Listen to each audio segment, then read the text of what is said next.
A segunda leitura do Parashá de Vairá, a Sará negou falando, não, eu não ri, que ela estava com medo e disse, não, somente ki tzahak, você sim riu. Ou seja, o primeiro ki é linguagem de falar igual o que é em português, ou seja, por que ela negou ki areia, já que ela estava com medo. E o segundo ki é como quem diz ela somente. Não é como você está falando, e sim, ela tzahak, somente você riu. A gente sabe que os sábios falam pra gente que a palavra ki pode significar 4 coisas, pode ser se, talvez, somente ou que, já que. E levantaram de lá as pessoas e olharam para a face de Sodom e Avraham foi com eles para acompanhá-los. Vai ashkifu, a palavra ashkafá na Torá é para coisas ruins. Fora do ashkifa, monkochecha, que é uma coisa boa, que lá está falando sobre presentes que são dados para os pobres e etc., que transformam a ira em piedade. Lechalcham para acompanhá-los, porque ele achava que era visitas, né? E Hashem falou, será que eu vou cobrir de Abraão o que eu vou fazer? Pergunta retórica, bitmiá. Ou seja, será que eu vou ocultar dele o que eu vou fazer em Sodom? Não é correto para mim fazer isso. E sim, eu quero avisar ele. Afinal, eu dei a terra para ele, então eu vou destruir essas grandes 5 cidades, né? Como está escrito, Gvula, Kranim, Tzidon, Boachá, Sodoma, que fazia parte da marcação. Eu chamei ele de Abraão, que é pai de vários povos. Eu vou destruir os filhos sem falar para o pai, que é meu amigo, meu querido. Então, faz sentido eu avisar ele, diz Hashem, sobre Avraham. E Avraham será um grande povo e potente, vão ser abençoados em você, todos os povos da terra. Por que fala isso agora? Pelo Midrash, lembrou do Tzadik, tem que falar coisas boas. Essa seria a explicação, por isso que fala de Avraham agora. Pelo literal, eu vou ocultar dele, já que ele é tão querido, a ponto de eu abençoar ele e vão ser abençoados com os outros, vai ser um exemplo, e haverá um grande povo, então eu não vou ocultar dele. E aí Hashem fala o motivo dele amar Avraham. Que dativo, sabe por que eu gosto de Avraham? Eu conheço, no sentido de saber, de conhecer, de ter amizade com ele, porque ele vai ordenar os seus filhos, a sua casa depois dele, porque ele mantém os valores para a próxima geração, vão guardar o caminho de Hashem para fazer tzedakah, uma espada, justiça e bondade, para trazer Hashem sobre Avraham o que ele falou sobre ele. Ou seja, e dativo, eu tenho carinho sobre ele, como Boaz, Modatan, Boaz, nosso conhecido, vai dar Rabeshem. Então, por que eu tenho carinho? Já que eu sei que ele vai passar os valores para a próxima geração. E, de fato, o sentido aqui da palavra dativo continua sendo de conhecimento, porque a pessoa que gosta de alguém, ela aproxima ela, conhece ela. E por que eu amo ele? Porque ele vai ordenar os seus filhos a seguir o meu caminho. Se você explicar pela tradução do Onkelos, que seria, eu sei que ele vai ordenar, então que dativo, que eu sei dele, eu conheço, eu sei que ele vai ensinar. Então, por essa explicação, não combina a palavra leman, né? Que dativo, que eu sei, para que leman, então seria que eu sei que, e não que eu sei para que. Agora, que dativo, que eu amo ele, eu gosto dele, já que, para que ele, já que ele vai ordenar os seus outros filhos, seria a explicação do Rashi. E Yetzaveh, linguagem de presente, ou seja, sim, ele faz, sim, ele está passando a mensagem.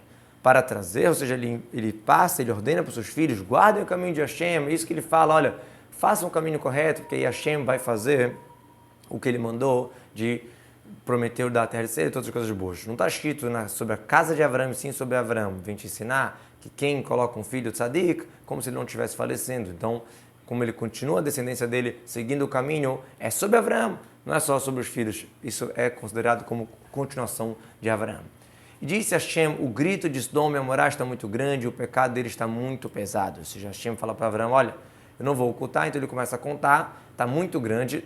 A palavra rabá na Torá está sempre o tam, a música embaixo, no beit, rabá, na segunda sílaba, porque está querendo dizer grande ou está crescendo, mas aqui rabá é no passado, já está grande, já está muito grande, por isso que o tam está no resh.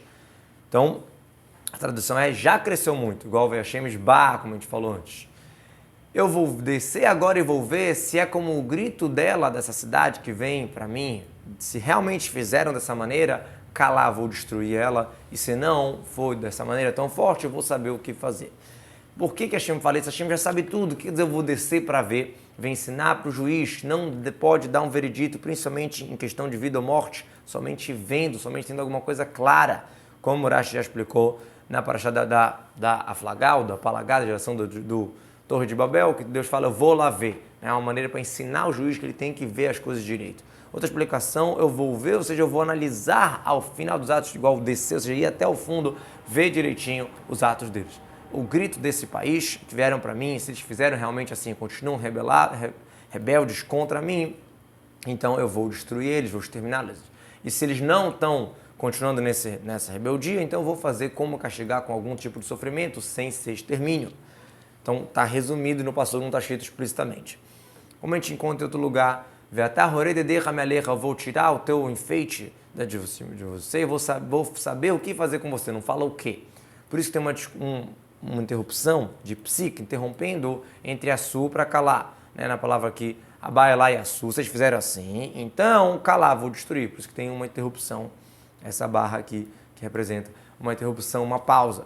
Os sábios explicam o que é o grito dela, não é o grito do país, e sim o grito de uma jovem, que era, teoricamente, a filha de Lot, que mataram ela de uma maneira muito estranha e ruim e bárbara por ter dado comida para o pobre. O pecado dela foi que ela deu comida para o pobre.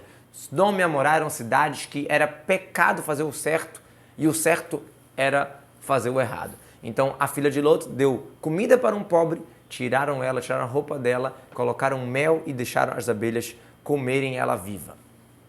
Vaifru me chama Anashim, e desviaram de lá as pessoas, foram para Sodoma, as pessoas, quer dizer, os anjos, e Abraão ainda estava falando com Deus. Desviaram de lá, ou seja, da onde Abraão acompanhou eles agora já seguiram um caminho para ir para Sodoma, e Abraão ainda estava perante Hashem. Na verdade, não foi Abraão que foi falar com Hashem, e sim Akadosh Baruch Hu veio falar com Abraão, que o grito de Sodoma estava muito forte, muito grande, e então deveria falar, e Hashem ainda estava com Abraão. Só que isso aqui é uma linguagem incorreta de falar com kavod para Akadosh Baruch Hu, né? E não falar que Hashem está ainda com Abraão. Sim, Abraão ainda estava esperando o que Hashem tinha para dizer.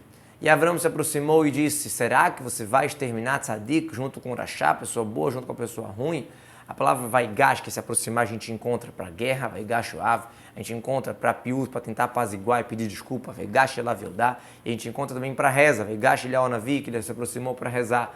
E Abraão estava pronto para tudo, para tentar apaziguar Deus, para guerrear, modo de falar, para falar forte e para rezar. De qualquer maneira, tentar salvar os pecadores de Sodom.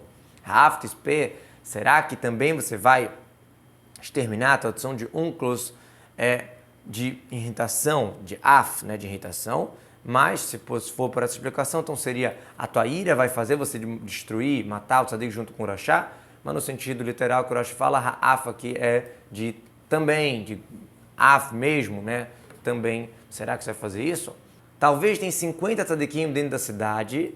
Será que realmente você vai destruir e não vai aguentar o local, não vai salvar o local por conta dos 50 tzadikim que estão dentro dela? Ou seja, 50 tzadikim são 5 cidades, Sodom, Amorá, Admá, Tzvoim e Tzor. Então, dá 10 tzadikim para cada cidade, são 5 lugares. Salva pelo mérito desses 10 tzadikim.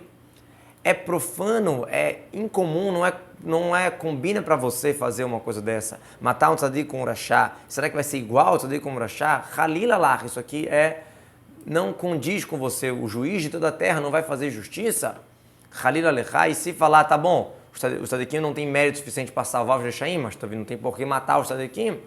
Halila lá, hulin, é comum, né? Hol. Ou seja, vão falar que assim é a sua profissão, assim é o normal de Hashem. Destrói tudo, Tzadikim, Rechaim, assim você fez no Dilúvio, assim você fez na Torre de Babel, a mesma coisa agora na cidade de Sodoma e Amorá, nas 5 cidades. Cada varazê como esta coisa, ou seja, nem esta coisa, nem parecido. Halilalach, nem para o mundo vindouro. São palavras muito fortes que Abraão está usando aqui. Ashofet Koelaretz, aqui está com ponto de lição de Hataf Patar, no rei de Ashofet, que é sempre linguagem de pergunta, no caso uma pergunta retórica. Você que julga toda a terra não vai fazer uma justiça? Disse Hashem, se eu encontrar em Sodoma 50 tzadikim dentro da cidade, com certeza eu salvo o local todo por conta deles, dessas 5 cidades, né? Fala sempre Sodoma porque ele era a metrópole mais importante, a maior. Então fala, né, das outras penduradas em Sodoma. E Abraão respondeu e disse, eis que eu quero falar para o meu Senhor, eu sou pó e cinza, quem sou eu? Ou seja, eu já era apropriado para ser pó através dos reis, dos 4 reis que Abraão guerreou, e cinza através de Nimrod, que jogou na fornalha, se não fosse a tua piedade. Então quem sou eu? Mas eu quero falar de qualquer jeito, tentar salvar essas pessoas. Talvez está faltando desses 50 tzadikim, 5. Então por conta de 5 estão faltando, você vai destruir toda a cidade, todas essas 5 cidades? Hashem falou, não tem problema, eu não vou destruir se eu encontrar 45 tzadikim. Ou seja, fica 9 para cada cidade, e Hashem, você é o tzadik do mundo, você completa o minyan para cada cidade. E Abraão acrescenta, falar, talvez vão se encontrar 40. Hashem, não vou fazer por conta dos 40. Se tiver, a gente consegue salvar 4 cidades, a mesma coisa, 30 salvar 3 cidades, 22, 10 salvar uma cidade. E Abraão insiste, fala, por favor, Não agora sem hit para o Senhor, eu vou falar mais uma vez, talvez tenha 30. Hashem fala, não vou destruir, se tiver 30 eu salvo 3 cidades. E Avraham continua, talvez tenha 20, Hashem fala, não vou destruir pelos 20. O Alti Kish, né, como Vaiol Moshe. Falou, não, esse hit eu vou falar mais uma vez, só mais essa vez. Rapão, somente mais uma vez, talvez tenha 10 Sadequim. E Hashem fala, não vou destruir por conta dos 10, ou seja, não tinha nem isso. Por que menos de 10 ele não pediu? Porque a geração do dilúvio tinham 8 pessoas boas, Noa com seus filhos e as esposas, Noa, a esposa dos filhos. E não conseguiram salvar a geração toda. Então, 8 não é suficiente para salvar. E 9, juntando Deus, ele já pediu, né, 45 para 5 cidades e não tinha. Então, Hashem foi quando Avraham parou de falar e Avraham voltou para o seu lugar. Ou seja, do momento que o Sanegor, o defensor, não temos o que falar, o juiz vai embora. E Avraham voltou para o seu lugar, ou seja, já que o juiz foi embora, o advogado também não tem por que mais ficar, e a acusação continua forte, por isso que vai começar o Rumash amanhã falando dos 2 anjos vindo para Sodom para destruir as 5 cidades.